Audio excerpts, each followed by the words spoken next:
Donald Trump's LaVar Ball tweets cross a line even for him. CNN, before 6 a.m. ET, Donald Trump had already sent 2 tweets about the self-proclaimed big baller LaVar Ball. Here's the full 2-tweet set. It wasn't the White House. It wasn't the State Department. It wasn't Father LaVar's so-called people on the ground in China that got his son out of a long-term prison sentence. It was me. Too bad. LaVar is just a poor man's version of Don King, but without the hair. Just think, LaVar, you could have spent the next 5 to 10 years during Thanksgiving with your son in China, but no NBA contract to support you. But remember, LaVar, shoplifting is not a little thing. It's a really big deal, especially in China. Ungrateful fool. Even for Trump, who has defined the idea of the presidency downward, these tweets are shocking. So shocking in fact that I had to check multiple times that they were actually from Trump's verified Twitter account rather than some satirical one. But, they are very real, and telling. At the root of Trump's personality is grievance and a sense of victimhood. He has spent his whole life, in his own mind, on the outside looking in. His father was a successful developer, but not in Manhattan. When Trump became a player in Manhattan real estate, the old money in the city wouldn't accept him as one of their own. When he went to Washington in 2011 amid public speculation of a potential presidential bid, President Obama and the rest of the so-called media elites laughed at him. At every stage, Trump has been driven by these perceived snubs. His operating principle in life can be boiled down to, I'll show you. I'll show you all. And he is forever convinced that he's not being given proper credit for things he actually has done. He will find any evidence of these alleged snubs and do whatever it takes to right the wrong. Which brings me to the first part of the Trump tweets on Ball Wednesday morning. Trump is reacting to this totally bananas interview Ball gave to CNN's Chris Cuomo on Monday night.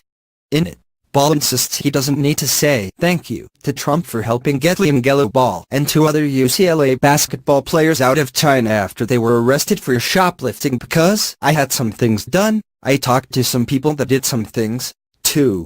Obviously, it makes no sense for Trump to respond to Ball, ever in this particular situation. Ball is someone who is widely ridiculed in the popular culture for being a chest-pounding braggart, using his kids' athletic prowess to enrich himself. And yet, Trump is simply incapable of letting any slight, any attempt to steal credit from him, go by. It doesn't matter whether it's LaVar Ball doing it or the president of a foreign country. They're all the same to Trump. They're all people trying to lessen him, to take away what is rightfully his. And so, he claps back. It's all he knows how to do. It's as natural to Trump as calling everything beautiful and amazing. It's instinctual. The credit hugging by Trump is actually the least toxic thing he is doing in these 2 tweets this morning.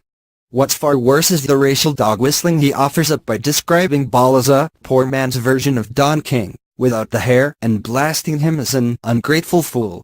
It's also a little weird for Trump to belittle Ball by comparing him to King, an avowed Trump supporter, who appeared with Trump on the campaign trail and with whom Trump conducted a not press conference as president-elect. Given Trump's demonstrated willingness, as a candidate and as president, to play on racial stereotypes and racial animus to benefit his own political interests, it's impossible to ignore the underlying messaging here. King and Ball are both black. King is someone with a long-held reputation as a over-the-top hype man. By comparing Ball to King, Trump is hoping to minimize him, turn him into a sort of cartoon character in the eyes of the president's political base. Then there's the reference to Ball as an ungrateful fool. Who is this black guy who isn't saying thank you to me for everything I have done for him and his family? How dare he not be appropriately grateful? What's so damaging about all of this is that Trump knows what he is playing at here. And he doesn't care, or at least he doesn't care enough not to do it.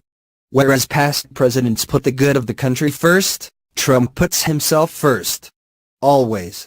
How does this affect me? Why am I being disrespected? What is the political gain I can read from this? Of all the ways Trump has changed politics in the presidency, his me first, second and last view of the world is the most profound and troubling.